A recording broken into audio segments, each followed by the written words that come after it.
इस वीडियो में दिखाई गई कहानी पूरी तरह काल्पनिक है। इसका किसी भी व्यक्ति, स्थान या घटना से कोई संबंध नहीं है। कहानी का उद्देश्य केवल मनोरंजन और भावनात्मक प्रेरणा देना है। वीडियो में दिखाए गए धार्मिक संदर्भों का उद्देश्य किसी की भावनाओं को ठेस पहुंचाना नहीं है, बल्कि आस्था और भक्ति को दर्शाना है। अगर किसी भी तरह की समानता किसी वास्तविक घटना या व्यक्ति से होती है, तो उसे केवल एक संयोग माना जाए। एक गरीब पुजारी की बेटी और शहर का सबसे बड़ा बिजनेसमैन। लेकिन इनके प्यार के बीच आ गया एक ऐसा वचन जो सब कुछ बदल गया। भोलेनाथ की सच्ची भक्त प्रिया। प्रिया एक बहुत ही सीधी सादी और भोलेनाथ की सच्ची भक्त लड़की थी। बचपन से ही उसकी जिंदगी आसान नहीं रही। उसकी माँ का साया उससे बहुत पहले ही छिन गया था, इसलिए वो अपने पिता के साथ ही रहती थी। उसके पिता भगवान शिव के बहुत बड़े भक्त थे। वे मंदिर में पुजारी थे और अपना जीवन पूरी श्रद्धा के साथ भगवान की सेवा में बिताते थे। प्रिया अपने पिता को हर रोज पूजा करते हुए देखती और धीरे धीरे उसने भी वही सब सीख लिया। छोटी सी उम्र में ही प्रिया का मन पूजा पाठ में लगने लगा था। जब भी वो मंदिर जाती, उसकी आंखों में एक अलग ही सुकून दिखाई देता।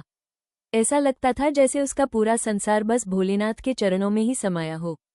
उनका घर भी बहुत साधारण था, एक छोटी सी झोपड़ी जिसमें मुश्किल से 2 वक्त का खाना बन पाता था। लेकिन उस कमी में भी एक संतोष था, क्योंकि उनके दिल में भक्ति और सच्चाई भरी हुई थी। प्रिया सरकारी स्कूल में पढ़ने जाती थी। उसके पास महंगे कपड़े या किताबें नहीं थी, लेकिन पढ़ाई के प्रति उसका लगाव बहुत गहरा था। उसे पढ़ना अच्छा लगता था, इसलिए वो हर दिन पूरे मन से स्कूल जाती।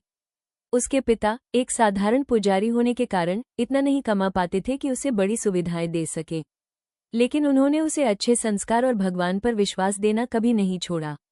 इसी तरह सादगी, संघर्ष और भक्ति से भरी प्रिया और उसके पिता की जिंदगी धीरे धीरे आगे बढ़ रही थी। एक दिन की बात है, सुबह का समय था। मंदिर में हल्की हल्की घंटियों की आवाज गूंज रही थी। प्रिया पूरे मन से भोलेनाथ की पूजा में लीन थी। उसकी आंखें बंद थीं, हाथ जुड़े हुए थे और होठों पर सिर्फ एक ही नाम था, भगवान शिव। उसी समय मंदिर के बाहर एक गाड़ी आकर रुकती है। मंदिर में प्रवेश करता है अंकुर नारायण। अंकुर नारायण शहर का सबसे बड़ा बिजनेसमैन था। दौलत, शोहरत, सब कुछ था उसके पास, लेकिन उसके दिल में सबसे ऊपर जगह थी भोले बाबा की भक्ति की। वो भी भगवान शिव का बहुत बड़ा भक्त था। जैसे ही अंकुर मंदिर के अंदर आया, उसकी नज़र सीधा प्रिया पर पड़ी। वो कुछ पल के लिए वहीं ठहर गया। सादगी से भरी एक लड़की, साधारण कपड़े, बिना किसी दिखावे के, लेकिन उसकी भक्ति में इतनी सच्चाई थी कि अंकुर खुद को उसे देखते रहने से रोक नहीं पाया। प्रिया को इस बात का जरा भी एहसास नहीं था कि कोई उसे देख रहा है। वो तो बस अपनी पूजा में पूरी तरह डूबी हुई थी। अंकुर के मन में एक अजीब सा सुकून महसूस हुआ। उसने अपने जीवन में बहुत लोगों को देखा था, लेकिन ऐसी सच्ची श्रद्धा पहली बार देख रहा था। उस दिन कुछ बदल गया था। शायद दोनों की जिंदगी में एक नई कहानी की शुरुआत होने वाली थी। अंकुर कुछ देर तक वहीं खड़ा प्रिया को देखता रहा, फिर धीरे से आगे बढ़ा और भगवान शिव के सामने हाथ जोड़कर खड़ा हो गया। लेकिन आज उसकी प्रार्थना अलग थी। उसकी आंखें बार बार प्रिया की तरफ जा रही थीं। पूजा खत्म करके जैसे ही प्रिया मुड़ी, उसकी नज़र पहली बार अंकुर से मिली। एक पल के लिए दोनों चुप रहे। आप रोज आते हैं यहाँ? अंकुर ने धीरे से पूछा। प्रिया ने हल्की सी मुस्कान के साथ जवाब दिया, हाँ, यही तो मेरा सब कुछ है। उसकी सादगी और सच्चाई अंकुर के दिल को छू गई। धीरे धीरे अंकुर रोज मंदिर आने लगा, लेकिन अब उसकी वजह सिर्फ पूजा नहीं थी। दोनों के बीच छोटी छोटी बातें शुरू हुई। भक्ति से शुरू हुई ये पहचान कब एक अनकहे रिश्ते में बदलने लगी, दोनों को पता ही नहीं चला। लेकिन एक दिन अचानक सब कुछ बदल गया। अंकुर कई दिनों तक मंदिर नहीं आया। प्रिया रोज इंतजार करती रही, हर आहट पर मुड़कर देखती, लेकिन वो नहीं आया। उसकी पूजा में अब बेचैनी शामिल हो गई थी। एक शाम मंदिर के बाहर कुछ लोग बातें कर रहे थे। सुना तुमने? अंकुर नारायण की शादी तय हो गई है। हाँ, किसी बड़े बिजनेसमैन की बेटी से। ये सुनते ही प्रिया के हाथ से पूजा की थाली गिर गई। उसकी आंखों में आंसू आ गए, लेकिन उसने खुद को संभाल लिया। वो धीरे से भगवान शिव के सामने बैठ गई। अगर यही आपकी मर्जी है तो मुझे मंजूर है, उसने टूटे हुए दिल से कहा। उसी रात पहली बार प्रिया ने खुद से ज्यादा भगवान से सवाल किया।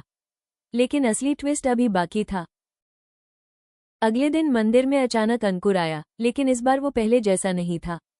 उसके चेहरे पर दर्द था, आंखों में नमी थी, और आते ही उसने सीधे प्रिया से कहा, ये शादी मैं नहीं करना चाहता। अंकुर की बात सुनकर प्रिया एक पल के लिए बिल्कुल चुप रह गई।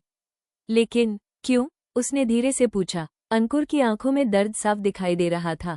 वो कुछ पल चुप रहा, फिर बोला, क्योंकि मैं किसी और से प्यार करता हूँ। ये सुनते ही प्रिया का दिल जोर से धड़कने लगा, लेकिन उसने खुद को संभालते हुए कहा, तो मना कर दीजिए। अपने परिवार से। अंकुर हल्का सा मुस्कुराया, लेकिन उस मुस्कान में दर्द छिपा था। इतना आसान नहीं है प्रिया। ये शादी सिर्फ शादी नहीं, एक सौदा है। मेरे पापा ने सालों पहले एक वादा किया था और अब मुझे वो निभाना है। प्रिया समझ गई। ये सिर्फ प्यार की नहीं, जिम्मेदारियों की लड़ाई है। वो कुछ कहती उससे पहले अंकुर ने आगे कहा, लेकिन मैं तुम्हें खो नहीं सकता। प्रिया की आंखों में आंसू आ गए। उसने पहली बार अपने दिल की आवाज दबाते हुए कहा, आपको मुझे नहीं, अपने परिवार को चुनना होगा। अंकुर चौंक गया। क्या? प्रिया ने भगवान शिव की मूर्ति की तरफ देखा और बोली, प्यार त्याग सिखाता है, पाने की जिद नहीं। अगर हमारा रिश्ता सच्चा है तो भोलेनाथ खुद रास्ता बना देंगे। अंकुर कुछ बोल नहीं पाया, लेकिन असली सच अभी बाकी था। उसी वक्त मंदिर के अंदर प्रिया के पिता आ गए। उन्होंने अंकुर को देखा और उनके चेहरे का रंग बदल गया। तुम? उन्होंने हैरानी से कहा। अंकुर भी चौंक गया। पंडित जी, आप मुझे जानते हैं? प्रिया ने आश्चर्य से अपने पिता की तरफ देखा। पापा, आप इन्हें जानते हैं? पंडित जी की आंखों में आंसू आ गए। कैसे नहीं जानूं, ये वही बच्चा है जिसकी जान मैंने सालों पहले बचाई थी। अंकुर स्तब्ध रह गया। क्या? पंडित जी बोले, तुम बचपन में बहुत बीमार थे, तुम्हारे पिता तुम्हें यहाँ लाए थे, डॉक्टरों ने जवाब दे दिया था। तब मैंने भगवान शिव से मन्नत मांगी थी कि अगर ये बच्चा बच गया तो मैं अपनी सबसे कीमती चीज भगवान को समर्पित कर दूंगा। प्रिया धीरे धीरे सब समझने लगी। उसकी आंखों से आंसू बहने लगे। सबसे कीमती चीज मतलब मैं? पंडित जी ने सिर झुका लिया। हाँ बेटा, मैंने तुझे बचपन से ही भगवान को समर्पित मान लिया था। मंदिर में सन्नाटा छा गया। एक तरफ प्यार, दूसरी तरफ वचन, और बीच में खड़ी थी प्रिया।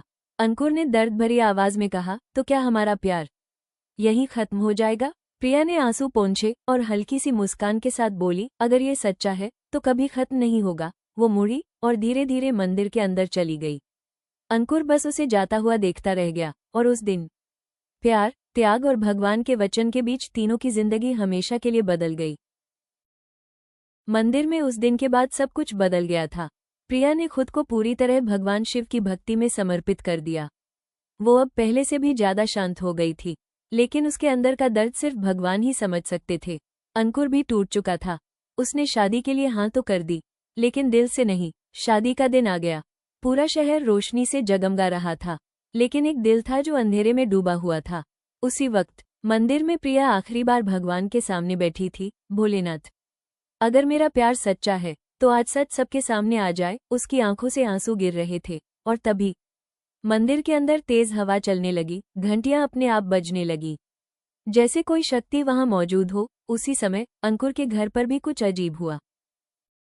शादी के मंडप में अचानक एक बुजुर्ग आदमी आया। वो अंकुर के पिता का पुराना दोस्त था। उसने सबके सामने कहा, ये शादी नहीं हो सकती। सब चौंक गए। क्यों?